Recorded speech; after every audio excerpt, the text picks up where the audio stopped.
Nah, secara garis besar sasaran transformasi digital sampai tahun 2024 itu antara lain adalah ini yang dicanangkan itu 95% desa itu terjangkau infrastruktur jaringan bergerak pita lebar atau broadband, ya, pita lebar. 95% desa itu yang ditargetkan. Itu artinya apa? Desa-desa kita harus ada jaringan internet.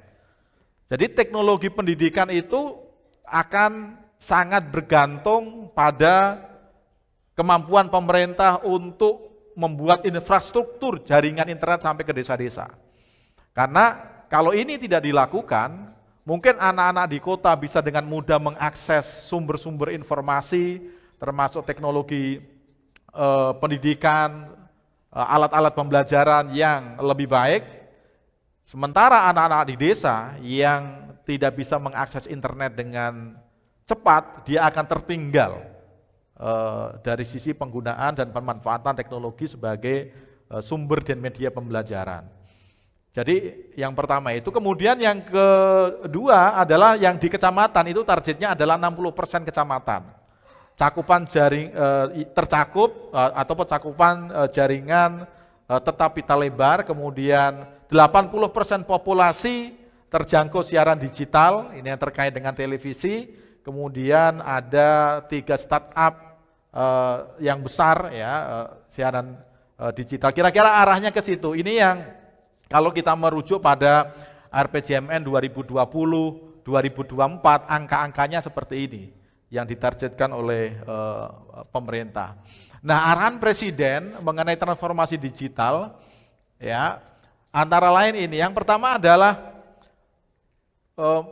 pentingnya melakukan percepatan perluasan akses. Ya, percepatan perluasan akses melalui peningkatan infrastruktur digital dan percepatan penyediaan layanan internet di 12.500 desa atau kelurahan serta di titik layanan publik. Jadi kalau dulu ada istilah DILAN, digital melayani, itu antara lain adalah dengan melakukan percepatan akses internet ini. Kemudian yang berikutnya, yang kedua adalah siapkan roadmap transformasi digital di sektor-sektor strategis. Nah, ini barangkali di dunia pendidikan juga perlu memikirkan roadmap transformasi digital untuk sektor-sektor tertentu. Ya, apakah itu di pemerintahan, ya, di layanan publik, bantuan sosial di sektor pendidikan, sektor kesehatan, perdagangan, industri, penyiaran dan lain sebagainya. Termasuk sekarang ini misalnya pemerintah sedang menggenjot untuk mall pelayanan publik, misalnya MPP. Sekarang juga sedang dikembangkan adanya MPP digital di pemerintah daerah, yang barangkali juga mempunyai keterkaitan dengan pelayanan di persoalan pendidikan. Ada lagi sekarang, mudah-mudahan dalam waktu yang tidak terlalu lama akan ditandatangani Presiden Perpres mengenai arsitektur SPBE. Sudah beberapa kali dibahas di Kemenpan RB, sudah harmonisasi di Kumham, dan Perpresnya sudah sampai di meja Presiden, yaitu Perpres mengenai arsitektur SPBE, yang ini juga akan mempercepat bagaimana supaya sistem pemerintah berbasis elektronik itu bisa segera terwujud. Dan saya kira di roadmap ini termasuk di sektor pendidikan, saya kira mungkin nanti kalau sudah ada bagus bisa bisa menjadi bahan diskusi bagaimana roadmap dunia pendidikan terkait dengan transformasi digital ini. Kemudian yang ketiga adalah mempercepat integrasi pusat data nasional. Ya, pusat data nasional ini memang persoalan serius yang kita hadapi. Ada masa-masa di mana kementerian itu banyak sekali membuat aplikasi-aplikasi yang berserakan di mana-mana, gitu, dan itu menyedot anggaran yang luar biasa satu direktorat itu bisa, setiap kasubdit itu bisa membuat aplikasi-aplikasi tertentu yang tidak saling terhubung satu dengan yang lain. Yang sekarang ini dengan arsitektur SPBE akan pelan-pelan diperbaiki sehingga ada integrasi data secara nasional. Pusat Data Nasional harus mengintegrasikan 2.700 data center pemerintah yang tersebar di pusat dan daerah dengan potensi penghematan biaya maintenance server itu kalau dihitung sekitar 15 triliun.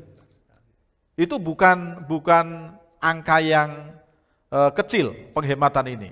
Karena selama ini memang data kita itu berserak-merak di mana-mana, setiap kementerian, setiap direktorat membuat pusat data sendiri, menganggarkan untuk maintennya sendiri-sendiri, yang itu bukan saja tidak terhubung satu dengan yang lain, tetapi juga anggaran maintenance-nya itu luar biasa. Dan ini kalau bisa dilakukan, integrasi data nasional itu, penghematannya itu sekitar 15 triliun.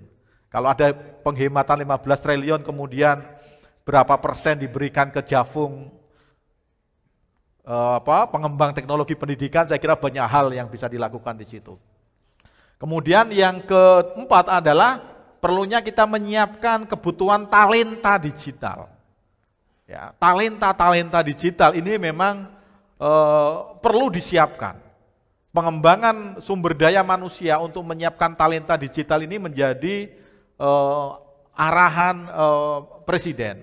Kebutuhan sumber daya manusia talenta digital itu diproyeksikan mencapai 9 juta orang untuk 15 tahun ke depan sampai tahun 2035. Kalau melihat potensi anak-anak muda kita, saya kira talenta-talenta ini akan semakin diminati banyak kalangan. Tadi saya ngobrol-ngobrol dengan Pak Pur, sekarang anak-anak muda kita itu sudah agak males untuk menjadi PNS yang seperti zaman generasi saya yang berusia 50-an itu. Anak muda itu apalagi yang bergerak di bidang teknologi, ya dia bekerja 2 tahun di satu tempat, nanti lompat ke tempat yang lain, baru setahun nanti dia akan mendapatkan tawaran gaji yang lebih besar, dia lompat lagi.